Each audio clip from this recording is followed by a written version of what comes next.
Hello friends, पिछले video में हम लोगों ने इन टर्म्स के बारे में डिस्कस कर लिया था। Prefix, suffix, homonyms, homophones, syllables, modifiers, इसके बारे में हम लोग समझ चुके थे। सो आज भी कुछ 5-6 टर्म्स के बारे में डिस्कस करेंगे और वो आपके 5-6 टर्म्स है पार्टिसिपल, जिरंड, कॉग्नेट ऑब्जेक्ट, ये आपको सबसे अजीब लग रहा होगा, डिटरमाइनर्स, सिंथेसिस और एनालिसिस। इन 6 टर्म्स के बारे में हम लोग डिस्कस करेंगे आज। और ये चीज़ स्पेशली मैं रिकमेंड करूँगा, ये स्पेशली 11th 12th के लिए ज़्यादा इम्पोर्टेंट है। ये टर्म्स आपके डेली ग्रामर में आते हैं, लेकिन हो सकता है उनमें से कुछ वर्ड्स के बारे में जानते नहीं हैं। कॉग्नेट ऑब्जेक्ट आपका आता है, आपने इस चीज़ को देखा है, लेकिन हो सकता है उसका आप उसको ये नहीं जानते होंगे, आइडेंटिफाई नहीं कर पाते होंगे यही कॉग्नेट ऑब्जेक्ट है या फिर इसको कॉग्नेट ऑब्जेक्ट बोलते हैं। So let's get start. So इसमें बात करेंगे, पहला जो टर्म्स है आपका पार्टिसिपल। पार्टिसिपल किसको बोलते हैं?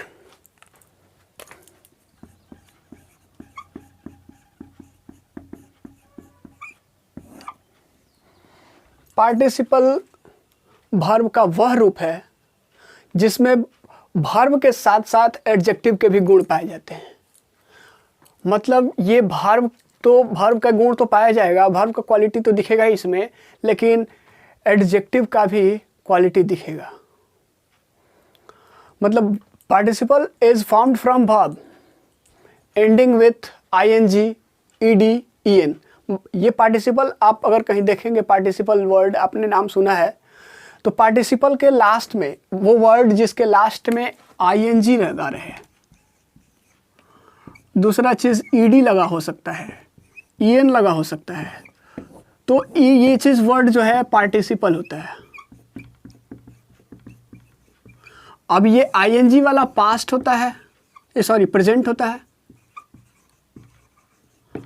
प्रेजेंट पार्टिसिपल, और ये वाला past participle.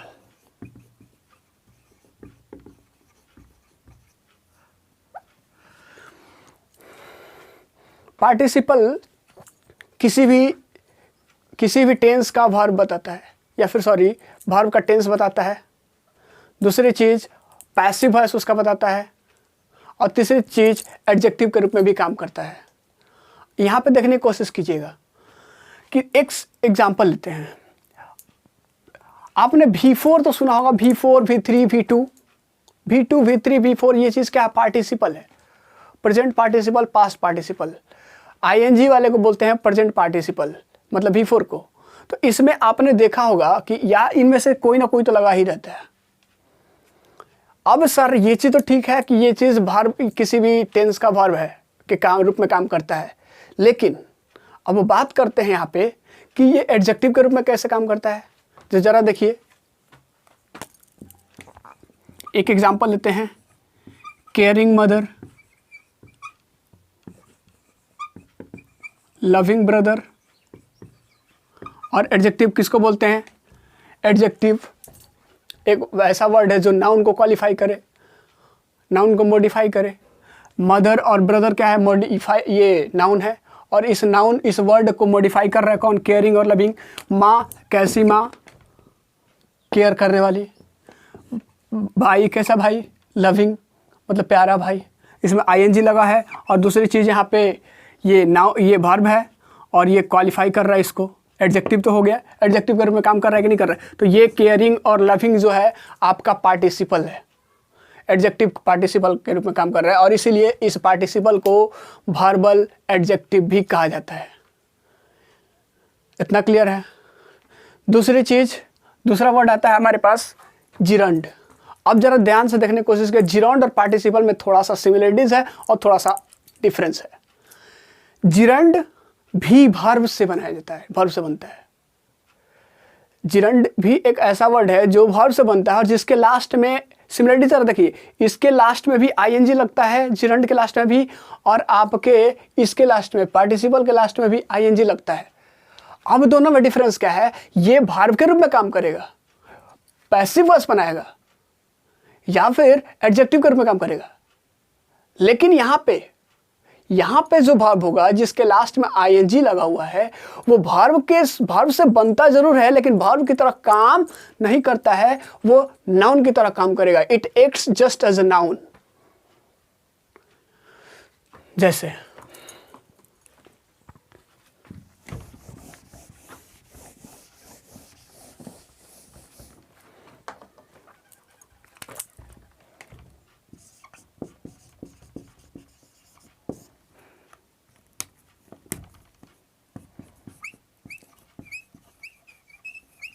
he delayed telling you the good news। एक सेंटेंस ये लेते हैं और एक लेते हैं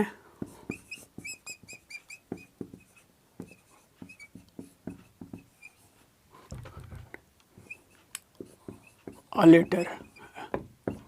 Ram is writing a letter और he delayed telling you the good news. अब क्वेश्चन आता है सर ये डिलेड, तो बेशक डिलेड आपका पार्टिसिपल है, पास्ट पार्टिसिपल है, लेकिन यहाँ पे आईएनजी लगा हुआ, ये भी आईएनजी लगा। क्वेश्चन कह सकते हैं सर ये भी आपका ये चीज़ पार्टिसिपल कहा जा सकता है और ये भी पार्टिसिपल कहा जा सकता है। तो पार्टिसिपल कहे जाने के लिए आईएनजी लगा होना चाहिए और वर्ब का फॉर्म होना चाहिए। एडजेक्टिव के रूप में काम कर सकता है, किसी टेंस के वर्ब के रूप में काम कर सकता है, या फिर आपका पैसिव वॉइस बना सकता है। लेकिन जरा देखिए क्या ये पैसिव वॉइस बना रहा है, एडजेक्टिव के रूप में काम कर रहा है, या फिर किसी सेंटेंस का टेंस बता रहा है। तीनों में से अगर कर रहा है तो एडजेक्टिव ये पार्टिसिपल है, अगर नहीं कर रहा है तो पार्टिसिपल बेशक नहीं होगा। लेकिन नीचे वाला के देखिए दोनों में आईएनजी लगा हुआ है। सिमिलरिटी है कि दोनों में आईएनजी लगा हुआ है। अगर ये पार्टिसिपल है तो इन तीनों में से कोई काम करेगा। पैसिव वॉइस दिखाएगा किसी सेंटेंस का पैसिव वॉइस, दूसरी चीज tense of verb of tense, acts as verb of tense, और तीसरा चीज आपका है कि एक्ट्स एज एडजेक्टिव।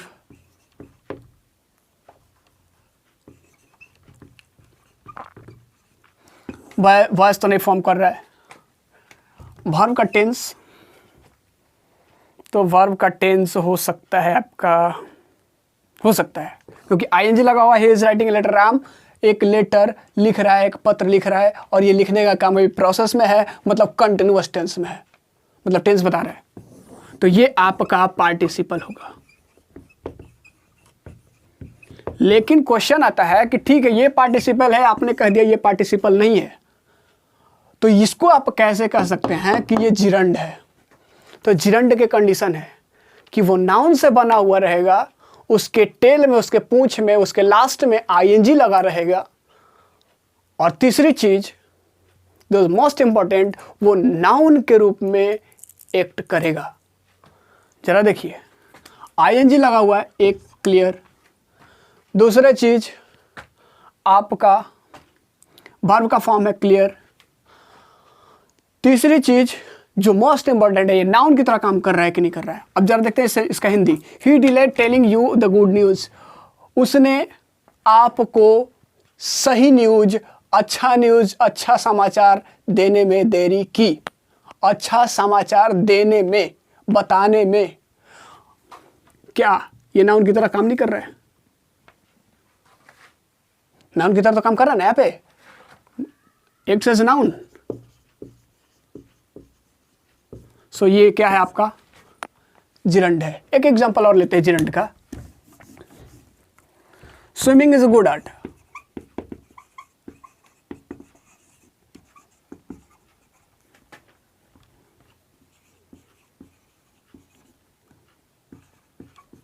तैरना एक अच्छी कला है। अब जरा देखिए स्विमिंग आईएनजी लगा हुआ है, दूसरी चीज ये नाउन के रूप में काम कर रहा है। इसका नाउन यही है आपका इस सेंटेंस का। सो यहाँ पे वर्ब की तरह काम नहीं कर रहा। तैरना एक अच्छा कला है, सो यहाँ पे नाउन की तरह काम कर रहा है। सो यहाँ पे स्विमिंग आपका ये क्या हो जाएगा, जिरंड हो जाएगा। So gerund as a form of verb, या फिर जिरंड ए वर्ब और a word that is formed from verb and acts as a noun is said to be gerund. And a word which has the function to show the tense of the verb of tense, passive voice and acts as adjective is said to be participle. So इन दोनों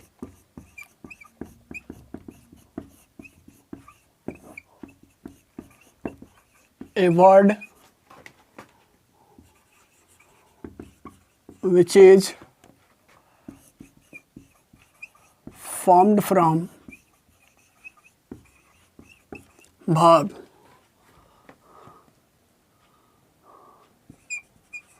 and ends with ing,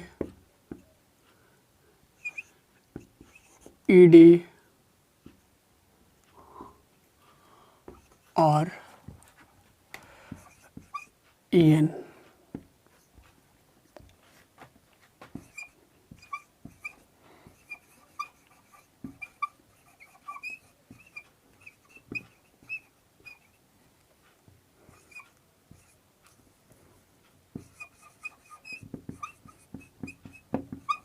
Also acts as adjective.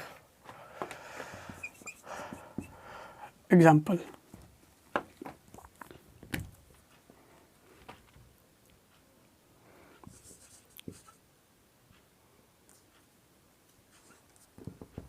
Caring mother.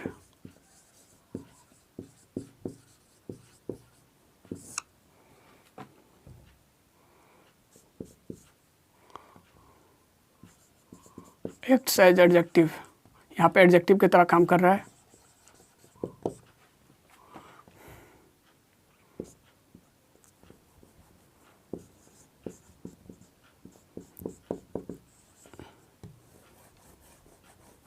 Written a letter.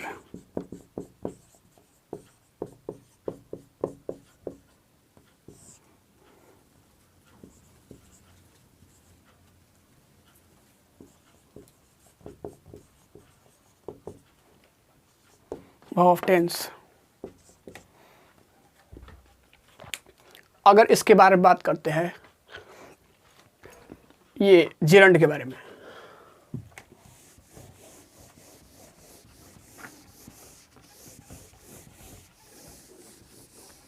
एक minute और एक चीज़ और कि participle verb को आप verbal adjective भी बोलते हैं. पार्टिसिपल को वर्बल एडजेक्टिव बोलते हैं. Participle is also known as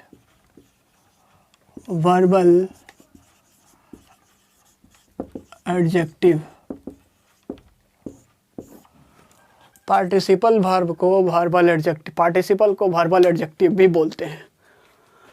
दूसरी चीज़ अब यहाँ पे बात करते हैं जिरंड की.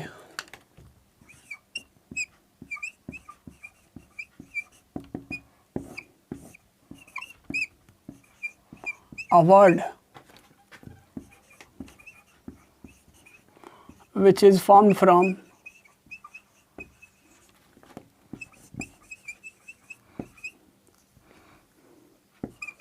verb and but acts as क्या noun, लेकिन काम नाउन की तरह करता है.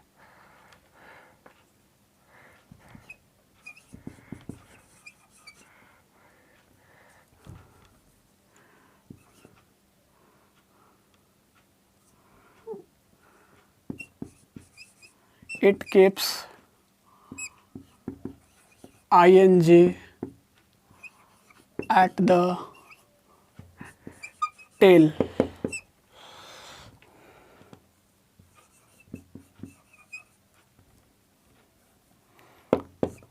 मतलब ing लगता है, मतलब V1 plus ing if acts as noun. अगर V1 plus ing if acts as noun तो उसको बोलेंगे जिरंड.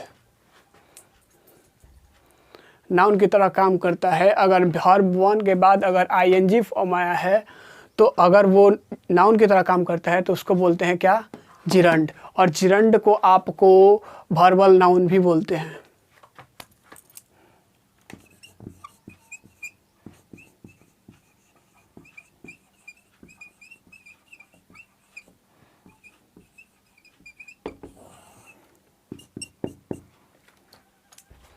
इतना क्लियर है।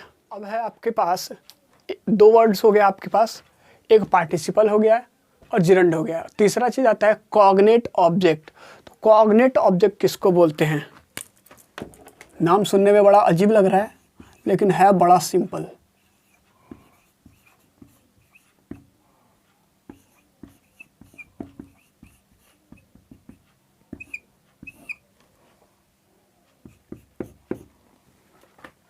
कॉग्नेट ऑब्जेक्ट, इसको समझने के लिए थोड़ा सा ध्यान दीजिए इधर कि एक सेंटेंस देखिए, उस सेंटेंस में जो ऑब्जेक्ट होता है, जो बेसिक बात है कि ऑब्जेक्ट के बारे में बात कर रहा है, आप किसी ऑब्जेक्ट को ही कॉग्नेट ऑब्जेक्ट बोलते हैं। सेंटेंस में जो ऑब्जेक्ट यूज किया गया है उसकी मीनिंग देखने की कोशिश कीजिए, और उसका मीनिंग अगर देख लेते हैं आप तो वहाँ पे जो वर्ब यूज हुआ है उस सेंटेंस में, उस वर्ब को देखिए, उसका वर्ब का मीनिंग क्या है।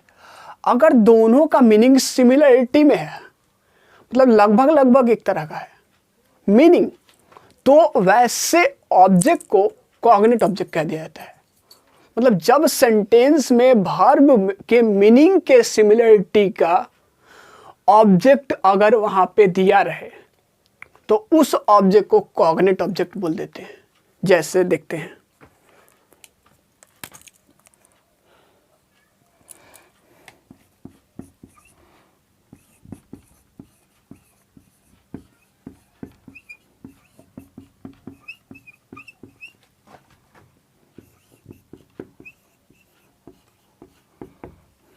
He fought a fierce fight। अब जरा सेंटेंस देखिए, ये बेशक ऑब्जेक्ट होगा। अब जरा देखिए होता क्या है। He fought a fierce fight। Fierce का मतलब होता है भयंकर, मतलब ये लड़ाई जो हुआ बड़ी भयंकर हुआ है। बोल रहा है कि उसने भयंकर लड़ाई लड़ी, उसने भयंकर लड़ाई लड़ी। अब जरा देखिए, भयंकर लड़ाई, इसका मतलब लड़ाई या फिर युद्ध, और इसका लड़ना होता है। जरा ये रिलेट करने की कोशिश कीजिए। यहां पे जो सेंटेंस में इसको आप कॉग्नेट ऑब्जेक्ट तभी बोलेंगे जब इसका मीनिंग या फिर इसका मीनिंग के सिमिलरिटी इसका मीनिंग आए। मतलब यहाँ पे जो वर्ब यूज हुआ इसके मीनिंग में इसका मीनिंग का सिमिलरिटी इसमें अगर मीनिंग में सिमिलर हो तो ही जाके इस वर्ब ऑब्जेक्ट को बोलेंगे कॉग्नेट ऑब्जेक्ट, वरना इसको कॉग्नेट ऑब्जेक्ट नहीं बोलेंगे। मतलब इसका मीनिंग जो है, इसका मीनिंग अगर इसके मीनिंग की तरह ही इसका कुछ मीनिंग आ रहा है ऑब्जेक्ट का, तब इस ऑब्जेक्ट को कॉग्नेट ऑब्जेक्ट बोलेंगे, वरना इसको कॉग्नेट ऑब्जेक्ट नहीं बोलेंगे। एक और एग्जांपल देखते हैं।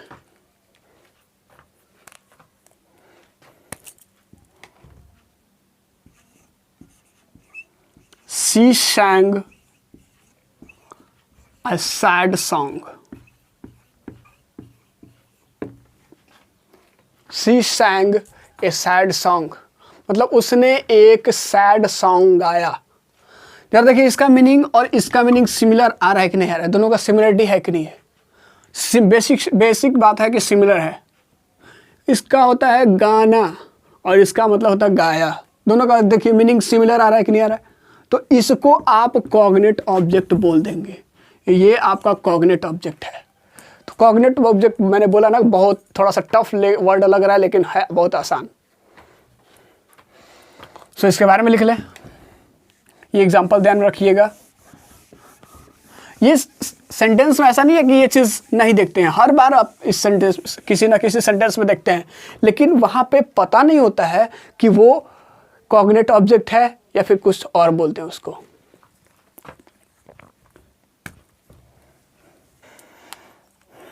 तो कॉग्निट ऑब्जेक्ट बोलते हैं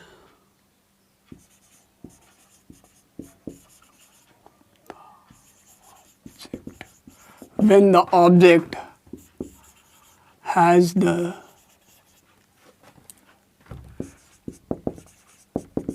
similar meaning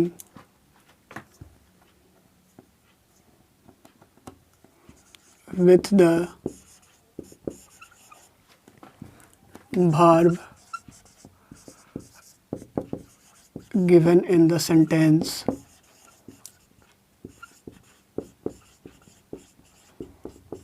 then the object is said to be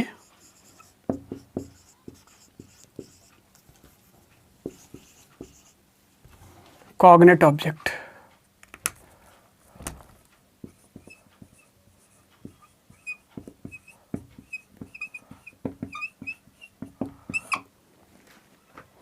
इसको बोलते हैं कॉग्निट ऑब्जेक्ट। इसके बाद आता है, हाँ एग्जाम्पल थोड़ा सा उसको यहाँ पे लिख लेते हैं। He fought a fierce fight. She sang a sad song.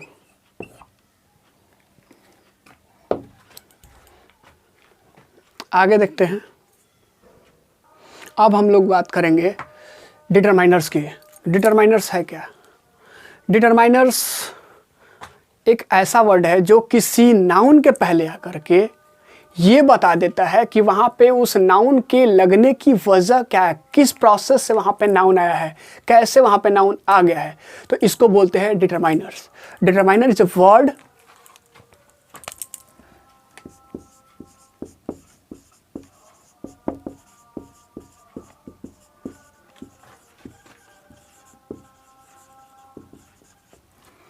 which is placed in front of noun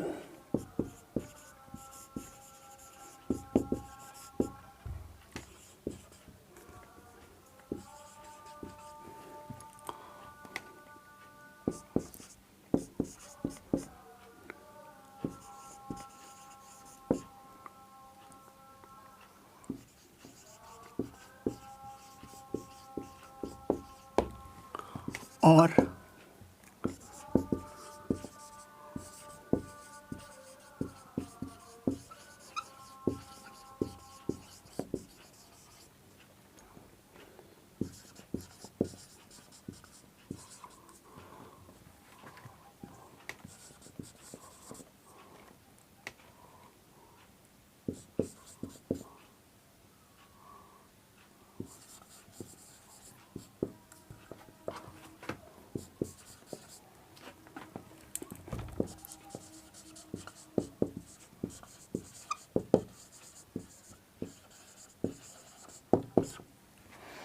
ये डिटरमाइनर एक ऐसा वर्ड है जो किसी नाउन के पहले आकर के ये बताता है कि वो नाउन किस चीज़ को रिफ़र कर रहा है, कैसे कर रहा है, मतलब नाउन के वहाँ पे लगने का प्रोसेस क्या है, किस तरीके से वहाँ पे वो नाउन कैसे लग गया।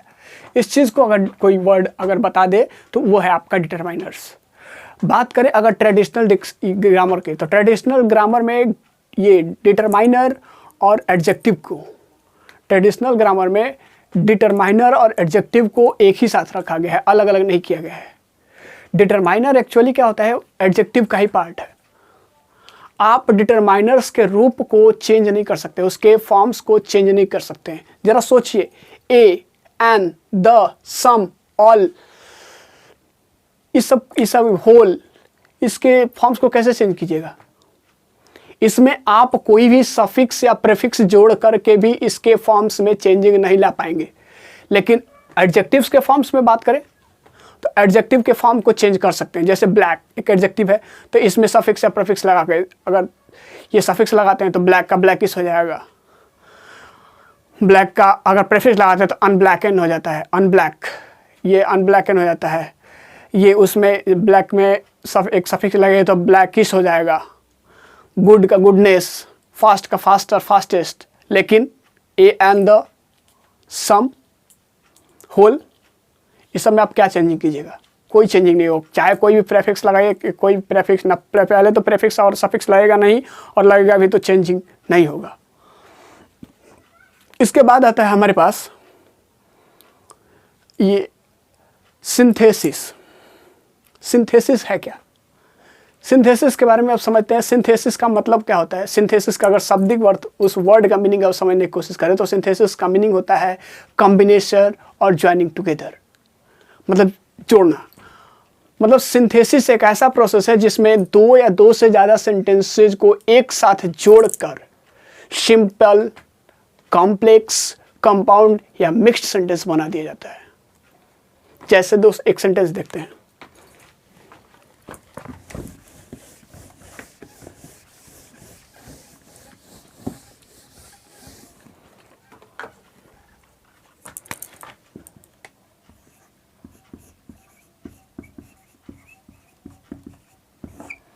जैसे ही इज प्लेइंग, और दूसरा है आपका शी इज डांसिंग। दो सेंटेंस है, एक ये और एक ये। सिंथेसिस एक ऐसा प्रोसेस है जिसमें दो या दो से ज़्यादा sentences, simple, complex, compound, mixture, कोई मिक्स्ड सेंटेंसेस को जोड़ करके एक सेंटेंसेस बना दिया जाता है। इस प्रोसेस को के नाम को, इस प्रोसेस को बोलते हैं सिंथेसिस। अब जैसे इसको सेंटेंस को जोड़ना होगा तो क्या करेंगे? इसको दोनों को जोड़ करके लिख सकते हैं he is playing but she is dancing. अब जरा देखिए, ये एक कंपाउंड सेंटेंस हो गया। दो सिंपल सेंटेंसेस मिल करके एक कंपाउंड सेंटेंस बन गया। तो ये चीज़ जिस प्रोसेस से हुआ है यहाँ पे कंपाउंड सेंटेंस में कन्वर्ट हुआ है, दो या दो से ज़्यादा सेंटेंसेस मिलकर के एक सिंपल, एक छोटा सा, एक बड़ा सा सेंटेंस बना है। इसको क्या बोलते हैं? इस प्रोसेस को क्या बोलते हैं? सिंथेसिस। मतलब सिंथेसिस इज द कॉम्बिनेशन और ज्वाइनिंग ऑफ टू और मोर sentences into a new sentences, either it may be simple, complex, compound or mixture. It is said to be, the process is said to be synthesis.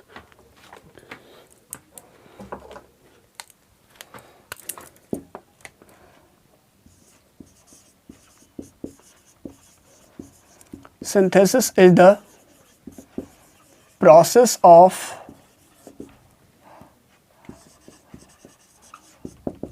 combination of two or more sentences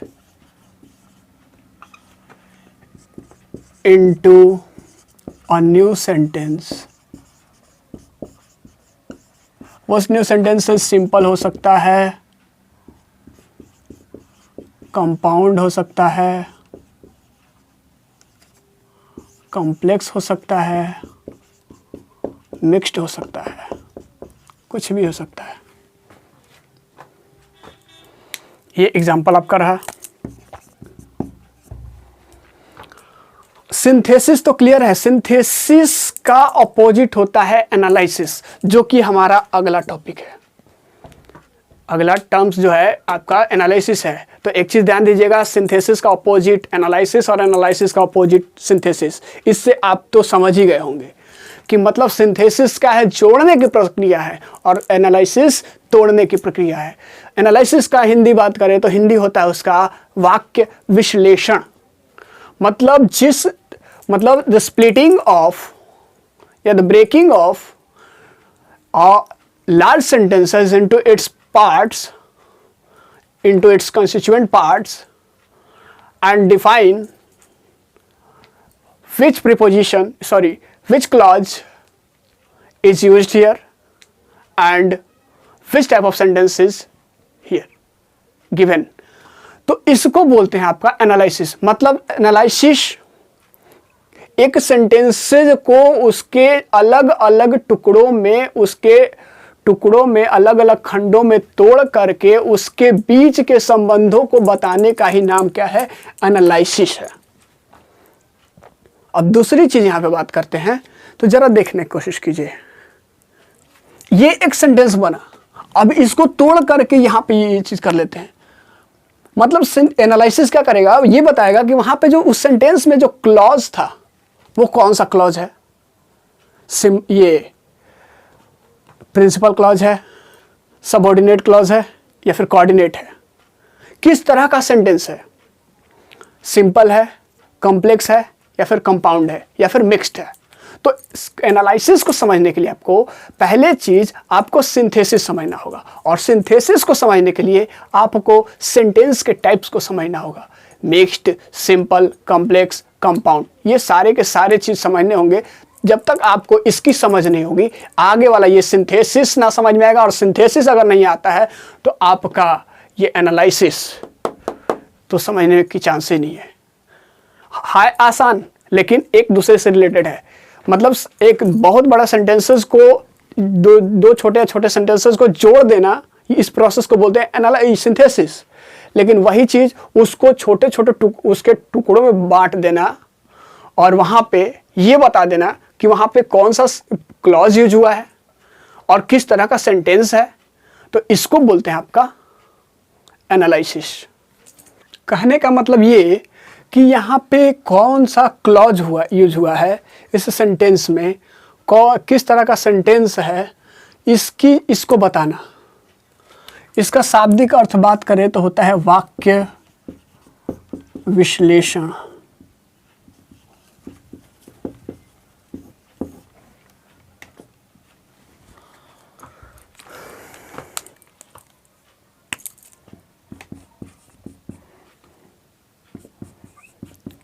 Tells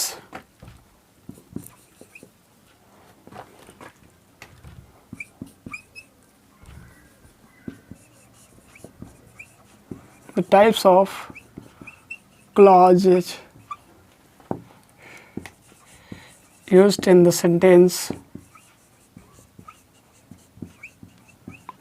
and also checks the types of sentence.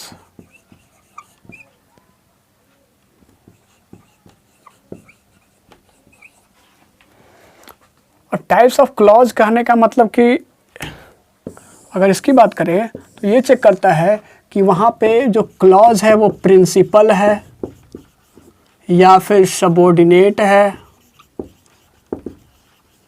या फिर coordinate है।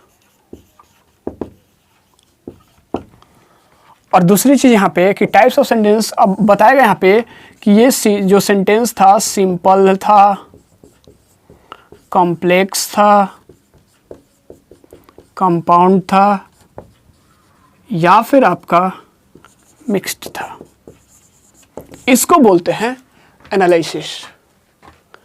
जैसे आप sentence को आप देख रहे थे वहाँ पे he is playing and she is dancing, तो वहाँ पे उसको तोड़ने के बाद पता चला कि वहाँ पे जो एक कंजक्शन लगा हुआ है और जो जिसको बोलते हैं कोऑर्डिनेटिंग कंजक्शन, तो वहाँ पे एक चीज़ पता चल गया ना कि वहाँ पे सिंपल सेंटेंसेस को जोड़ करके वहाँ पे एक सेंटेंस बना हुआ था, he is playing but she is dancing.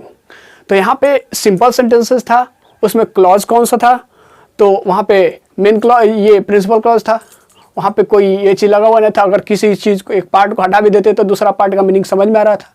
तो ये चीज़ वहाँ पे कौन सा क्लॉज लगा हुआ है या फिर वहाँ पे सेंटेंस जो है वो कैसे सेंटेंस था, इसके बारे में अगर बताता है तो उसको बोलते हैं क्या, analysis. Analysis is opposite of synthesis. It's all. आज बस इतना ही। ये बेसिक टर्म्स का क्लास यहीं पे ख़त्म होता है। आगे से बात करेंगे अगले चैप्टर के बारे में।